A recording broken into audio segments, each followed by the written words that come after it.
Tout le plaisir est pour moi de vous retrouver sur ce plateau. Mesdames et messieurs, bonsoir et bienvenue dans cette nouvelle édition. Au nom du président de la République, Ibrahim Boubacar Keïta, le Premier ministre Soumaïla Boubèye Maïga a présidé le forum sur la production de coton organisé par la Confédération des sociétés coopératives des producteurs de coton du Mali. L'événement qui s'est déroulé le jeudi 11 avril au Centre international des conférences de Bamako a enregistré la présence de plusieurs membres du gouvernement. Amadoun Diallo et Draman Malé pour le reportage. La campagne cotonnière 2019-2020 vise un objectif d'1 million de tonnes de coton-graines pour les producteurs. C'est la principale information de ce forum qui a regroupé 1000 délégués venus des différentes régions du Mali pour le lancement de la campagne. Cette chaîne de valeur ajoutée constitue le cœur de l'économie malienne. Il ressort des différentes interventions que plus de 4 millions de personnes vivent directement du coton au Mali. Le président de la Confédération, Bakary Togola, dira que l'objectif d'1 million de coton-graines pour la campagne 2019-2020 est une volonté réelle du président Ibrahim Boubacar Keïta. Le 21 février, le chef d'État nous a appelés, le ministre de l'Agriculture, PDG et moi, qu'il a communiqué dehors du Mali que le Mali va faire 1 million de tonnes dans la campagne 2019-2020. Je pense que 1 million de tonnes au Mali, ce n'est rien. Vous avez entendu les délégués des filiales. Ils ont parlé. Il y a une qui a parlé de 1 million 200. Il y a une dame même qui a parlé de 1 million 400 000 tonnes. Donc ça veut dire qu'on peut faire. La production de coton augmente de 400 à 728 000 tonnes par an, faisant de notre pays le premier producteur africain. 2 milliards de francs CFA sont injectés chaque année dans le secteur du coton. Le PDG de la CMDT a salué le soutien constant du président de la République à la filière.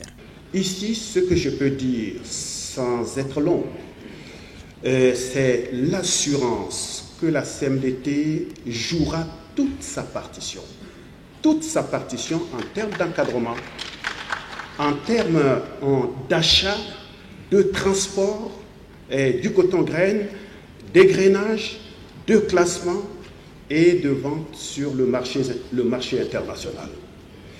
Et donc, nous jouerons toute notre partition dans l'atteinte des objectifs qui sont assignés dans le plan de campagne 2019-2020.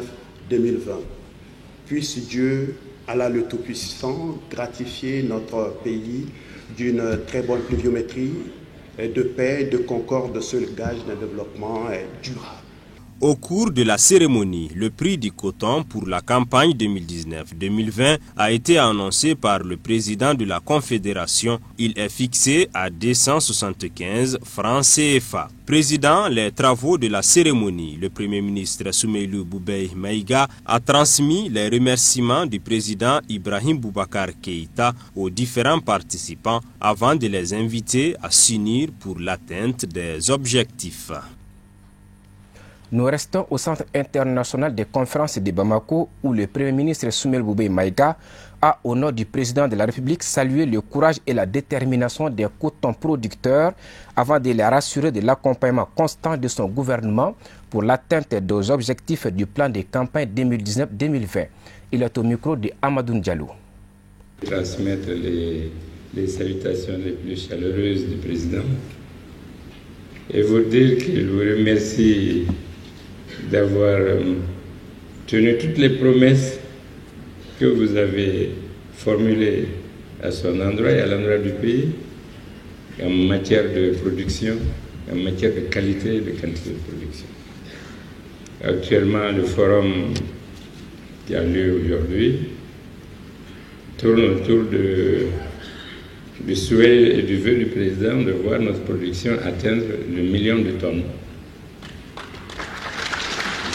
Le million de tonnes. Le président est convaincu que c'est un objectif qui est à notre portée.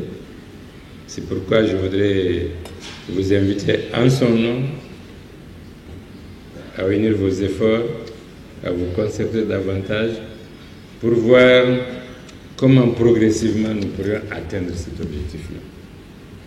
En travaillant sur les rendements, en travaillant sur les superficies, en travaillant sur l'équipement et en travaillant sur les aspects financiers de la campagne. Le gouvernement sera à vos côtés pour vous accompagner pour atteindre cet objectif-là. Parce que l'agriculture est au cœur de notre politique, parce qu'elle occupe 80% de notre population. Le coton lui-même, sa production occupe 16 cercles dans le Mali.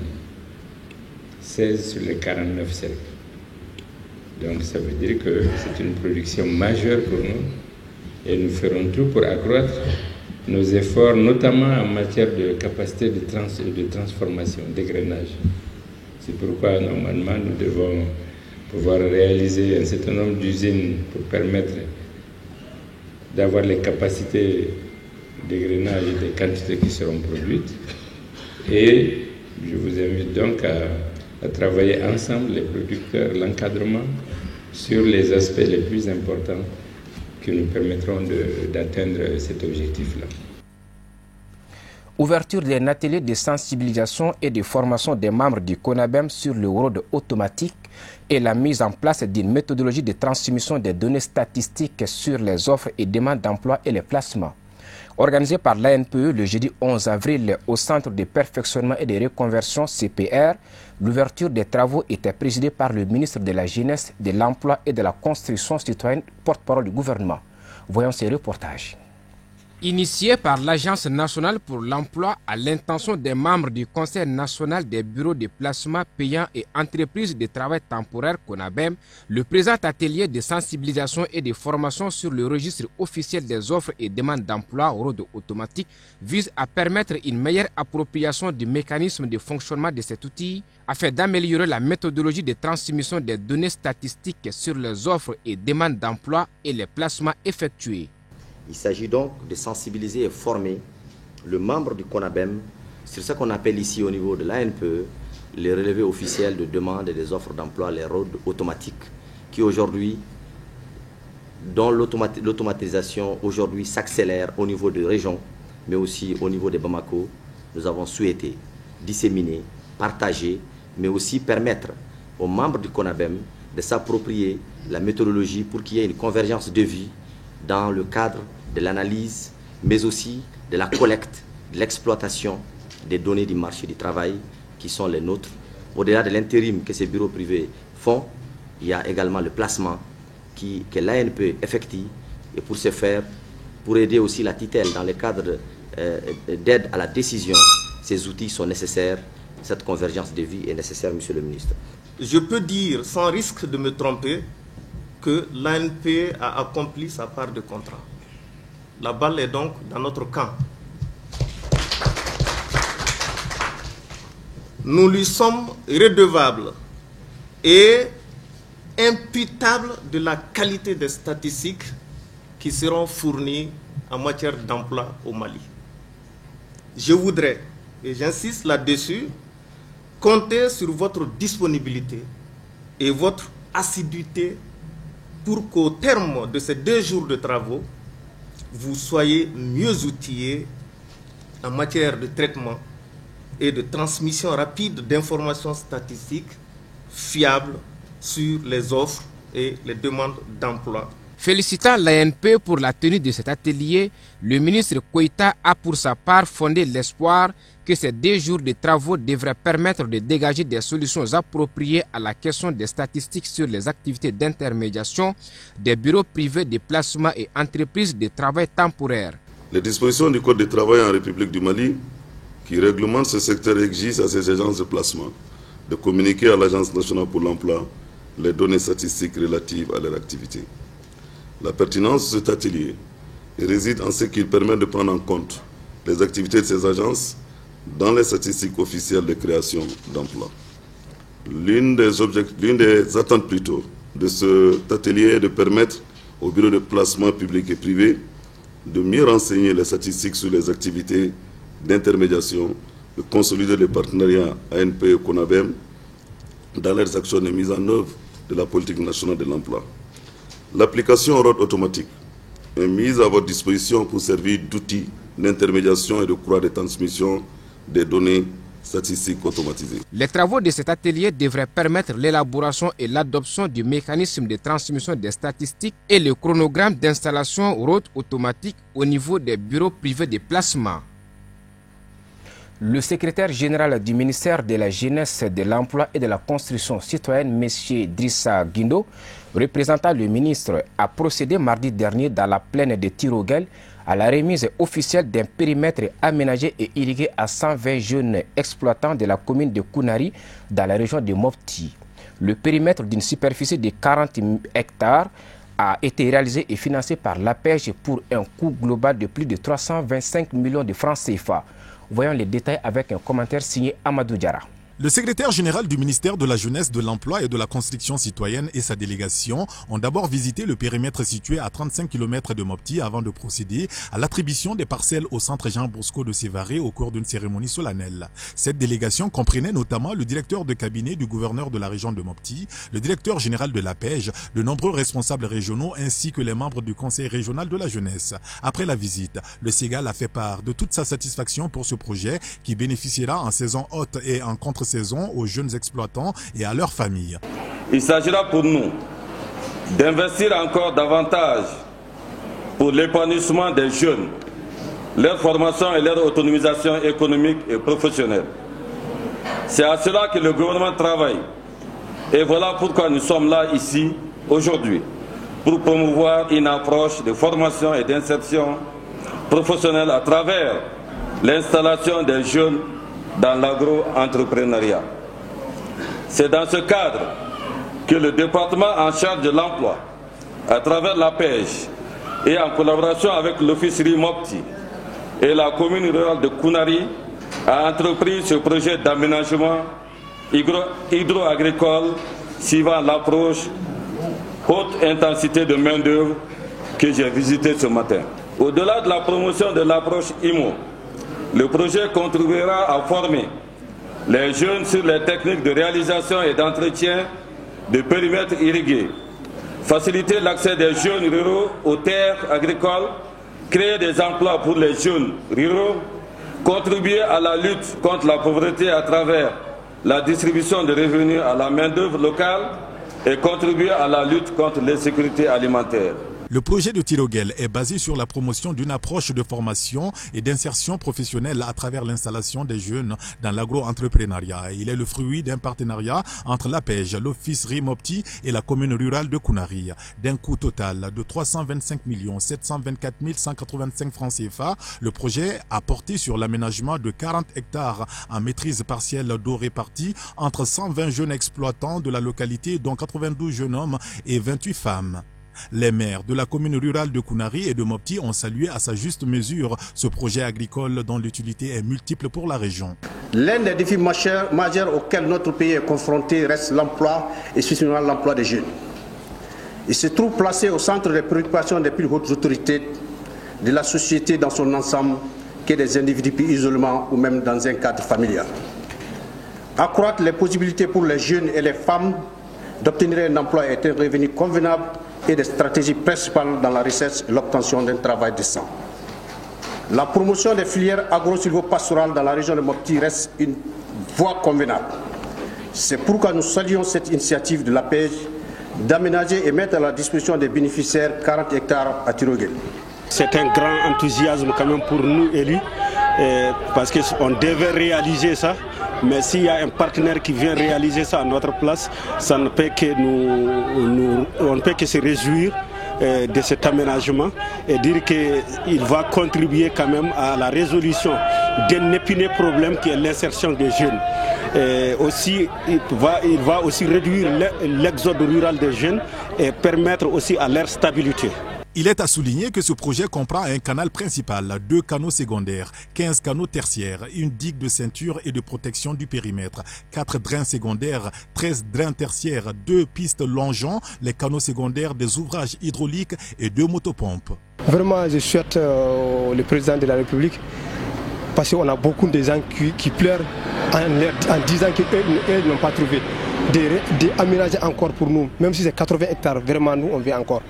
Vraiment, c'est un message que moi je donne à tout le monde. Vraiment, de travailler bien pour que, encore, s'il y aura des visites encore, pour que les présidents même de la République nous ajoutent encore. En prélude au forum maliano-turc prévu du 17 au 18 avril prochain dans notre pays, la Chambre de commerce et d'industrie du Mali a organisé un cadre d'échange le jeudi 11 avril. L'objectif est d'informer et de sensibiliser les opérateurs économiques à participer pleinement aux activités du dit forum. Marietou Diallo et Sama Traoré pour le reportage. Ce cadre d'échange est organisé à point nommé afin de motiver les opérateurs économiques maliens à participer en quantité et en qualité surtout à ce forum maliano-turc que notre pays abritera la semaine prochaine à l'hôtel Sheraton. C'est un accord qui a été signé devant les 2 chefs d'État à Istanbul en juin 2014 entre la Chambre de commerce et d'industrie du Mali et son partenaire DEIC qui est en charge de promotion des exportations de produits turcs. Depuis, dans cet accord, il y a plusieurs activités prévues. Souvent, c'est des forums organisés par nos partenaires en Turquie. On est invité. Souvent, c'est la Chambre qui organise ces forums aussi au Mali. Ici, on invite nos partenaires. Le ministère en charge du commerce et la Chambre de commerce ont jugé nécessaire de faire une rencontre préparatoire des hommes d'affaires pour identifier, pour les faire comprendre le domaine d'activité déjà prévu. Il y a plusieurs secteurs. Ce forum se tient les 17 comme j'ai dit, mais il y a des gens qui sont dans le domaine de l'énergie, des télécommunications et technologies, et des constructions des BTP, et des équipements militaires. Il y a d'autres événements, il y a d'autres secteurs qui sont prévus, mais l'essentiellement, c'est les gros secteurs sur lesquels on a essayé d'identifier les gens qui sont dans ce secteur pour leur demander de venir prendre part, les sensibiliser, les informer davantage pour que cette forum soit vraiment un succès. Hommes d'affaires maliens et turcs, cela ne fera que booster l'économie malienne et développer les différents secteurs d'activité. Vous savez que le président turc était venu ici au Mali il y a quelques temps de cela, avec rencontrer son homologue, le président malien, Excellence Ibrahim Boubacar Keïta. Et à l'issue de cela, il y a eu des conventions qui ont été signées entre les opérateurs maliens et les opérateurs turcs. Et depuis cet instant, chaque année, continuellement, ils se rencontrent pour faire le point de la coopération économique et de voir quelles sont les dispositions qu'il faut mettre en œuvre pour pouvoir toujours développer cette coopération économique. Beaucoup d'activités sont prévues lors de cette rencontre B2B. Les secteurs concernés sont entre autres l'industrie de la sécurité, l'énergie, l'environnement, les infrastructures et BTP, les technologies de l'information, l'équipement électronique et électrique, mines, passation de marchés, etc. Dans le cadre de la célébration du 5e anniversaire de l'émission Nous les enfants de la radio Kunadia FM, Madame Kone Fatoumata Doukouré, animatrice de l'émission, a organisé une grande cérémonie le 30 mars dernier pour partager ces moments de réjouissance avec le public. La cérémonie était placée sous le parrainage de Cheikh Mohamed Makiba, président de l'Union des jeunes musulmans du Mali, UJMA. Voyons les détails avec un commentaire signé Al-Hamidou Badini. C'est dans une ambiance festive avec les enfants que le 5e anniversaire de l'émission Nous les enfants de la radio Kunadia FM a été magnifié de la plus belle des manières. Initiée pour promouvoir la cause des enfants à travers le pays, cette édition a été placée sous le parrainage de Cheikh Mohamed Makiba, président de l'Union des jeunes musulmans du Mali, non moins secrétaire général du GLSM. Le représentant du parrain et d'autres invités présents pour la circonstance ont exprimé leur satisfaction avant de souhaiter bon vent à l'émission afin qu'elle serve toujours de cadre idéal pour éduquer nos enfants. L'animatrice de cette émission socio-éducative a remercié les parrains de l'événement pour leur disponibilité, sans oublier les salutations fraternelles du directeur de la radio Kunadia FM, pour son soutien indéfectible quant à la réussite de l'émission Nous les enfants. Après les prestations artistiques, les poésies et les sketchs pour émerveiller l'assistance, l'émission 2019 a été sanctionnée par la remise de diplômes de reconnaissance. Vivement les prochaines éditions. À présent, voyons l'actualité du reste du monde en commentaire et en images. Un commentaire signé Amadou Diallo.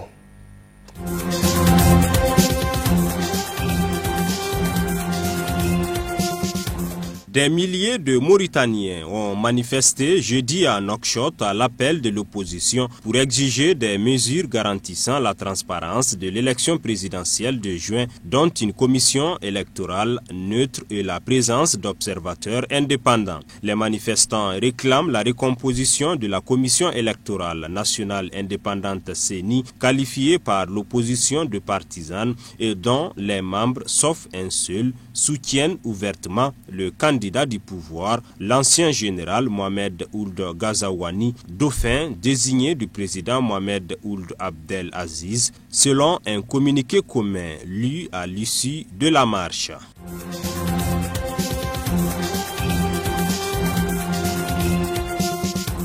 Huitième vendredi de mobilisation en Algérie, mais premier depuis l'annonce d'une présidentielle le 4 juillet. Les contestataires veulent le départ d'Abdelkader Ben Salah, désigné pour assurer l'intérim. Les contestataires craignent que le scrutin présidentiel annoncé soit frauduleux et ne serve qu'à conforter le pouvoir intérimaire dont ils réclament le départ. Pour les protestataires, cette présidentielle organisée en 3 mois ne peut être libre et équitable car elle serait organisée dans un cadre juridique et par des institutions et des personnalités héritées des 20 ans de pouvoir de Bouteflika marqués par des scrutins frauduleux selon l'opposition.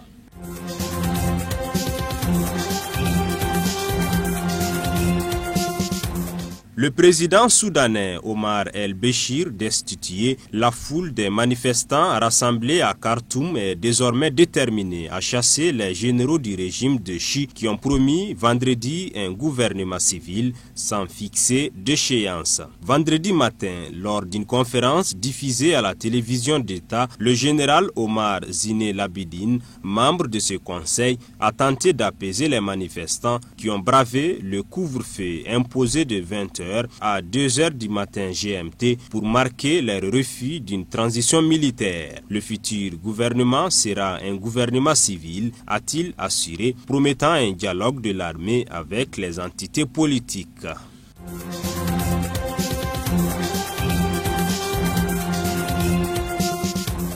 Le président béninois Patrice Talon a demandé aux leaders politiques d'opposition de ne pas appeler à incendier le pays à l'approche des élections législatives du 28 avril dont ils ont été exclus. Si ce pays leur tient à cœur et qu'ils ont vocation à le diriger, ce n'est pas un pays brûlé, ce n'est pas un pays en cendres qu'ils auront à diriger demain, a déclaré le président jeudi soir au cours d'un entretien télévisé. Appeler à brûler le pays parce qu'on ne va pas à une élection, ce n'est pas responsable. Je ne le permettrai pas, a averti le président au pouvoir au Bénin depuis avril 2016.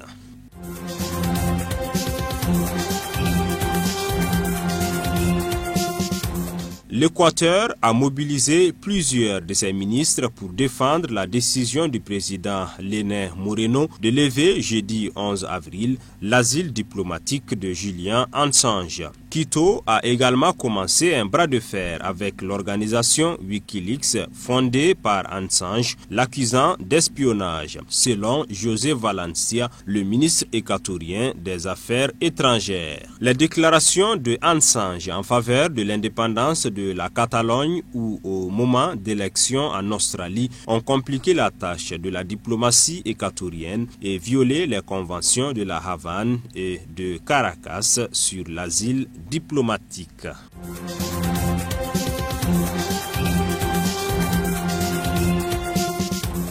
Un communiqué avant de refermer ce journal. Le guide spirituel des Ansar Asseri Chérif Ousmane Madan Haïdara et la Fédération Ansardine Internationale ont la profonde douleur de vous annoncer le décès de El Hadj Bouna Niang, président du comité international Woudou, Décès survenu des suites d'une courte maladie ce vendredi vers 11 h. Ces obsèques auront lieu le dimanche 14 avril dans la mosquée du Guide à Bankoni à 10 h pour ensuite être accompagné dans sa dernière demeure à Donyumana. Des communiqués signés par le vice-président de la FADI, Modibo Diallo.